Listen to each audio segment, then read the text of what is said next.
All right, today we're diving into the world of one of the planet's most elusive, most mysterious predators, the snow leopard.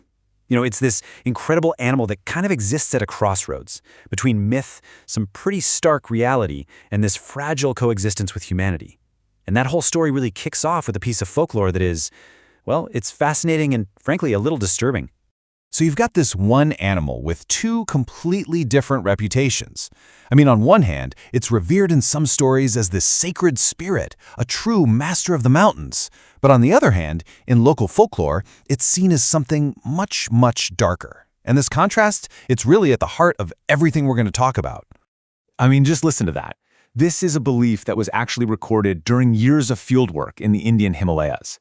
It paints this picture of the snow leopard, not just as a predator, but as this kind of vicious, inebriated killer. So where on earth does a story like that come from? To really get the dark side, we first have to understand the light. So let's start there with the mystical side. Before it was just a predator, it was a legend. They call it the ghost of the mountains, an animal that's literally woven into the spiritual fabric of the Himalayas. There's this incredible story about Milarepa, a really revered Tibetan Buddhist saint. The legend says he had the power to actually transform into a snow leopard. Now, this wasn't about having power over nature. It was about being in this profound spiritual harmony with it. It's the complete opposite of that blood-drinking killer we just heard about, right? Okay, so that's the legend. But what about the biological reality? Let's peel back the layers of folklore and really see what science has to tell us about this incredible apex predator. And the very first thing science tells us is, wow, there are not many of them left. The IUCN estimates the entire global population is somewhere between just 4,000 and 6,500 mature individuals. That's it.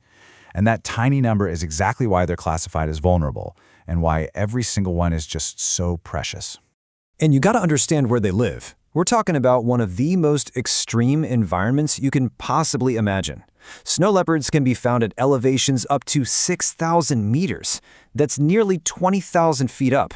It's a place where most life forms just struggle to exist at all. Their territory is absolutely immense, spanning 11 different countries across Central and South Asia. Think about that. This huge range crossing so many borders makes conservation efforts incredibly complex. You need massive international cooperation just to protect this one single species. So how in the world do they survive up there? Well, they are perfectly adapted. Their thick, smoky fur is amazing camouflage, but it's also incredible insulation. They've got these wide, furry paws that basically act like natural snowshoes. Even their ears are small and rounded to reduce heat loss. And that magnificent tail? It's a multi-tool. It gives them balance on treacherous cliffs, and they can wrap it around their face like a built-in scarf when they sleep.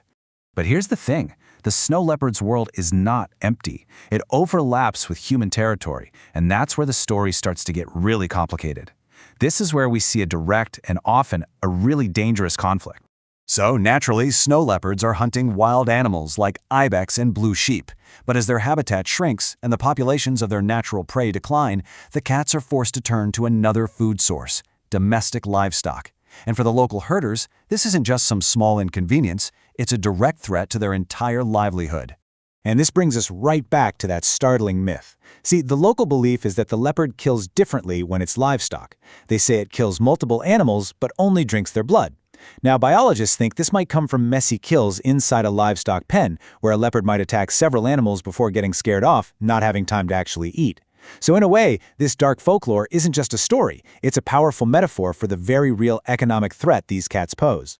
But that story is starting to change. There's this really powerful shift in perception that's happening.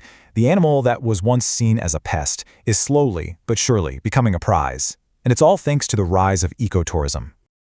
So check this out. It sparked this whole new spotter economy. The local people, the ones who have this unparalleled knowledge of the mountains, they're now using their skills as expert guides. They track the leopards, they can identify a kill site from far away, which makes for a prime viewing spot, and then they lead tourists to witness one of the rarest sights in the entire natural world. Just think about the power of that shift. The very animal that was a threat to someone's income is now becoming a major source of it. This economic incentive is one of the most powerful tools we have for conservation. It's completely rewriting the relationship between humans and leopards in these communities. But, tourism alone can't solve everything. To really secure the snow leopard's future, we have to understand the major threats that are still looming over this magnificent cat. The dangers are coming from all sides. You've got poaching for their beautiful pelts and for bones used in traditional medicine. That's a huge problem. Retaliatory killings by herders who've lost livestock. That still happens. And then there's the very foundation of their existence, their habitat and their natural prey, which are shrinking because of human activity. And this is what that challenge looks like when you put it on a map. You can see right away that China is home to the largest population by far.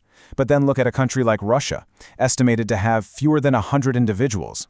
Protecting a species that's scattered across so many different borders like this, it just requires a massive, coordinated effort.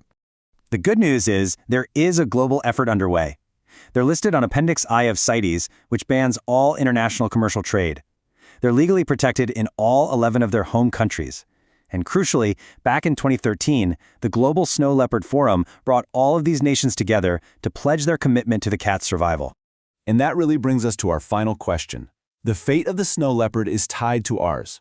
It all depends on our ability to transform conflict into coexistence, to turn a perceived threat into a valued asset, and to protect that fragile, high-altitude world they call home. Can the ghost of the mountains survive in a world that's increasingly dominated by humans? At the end of the day, that's the question we're all left to answer.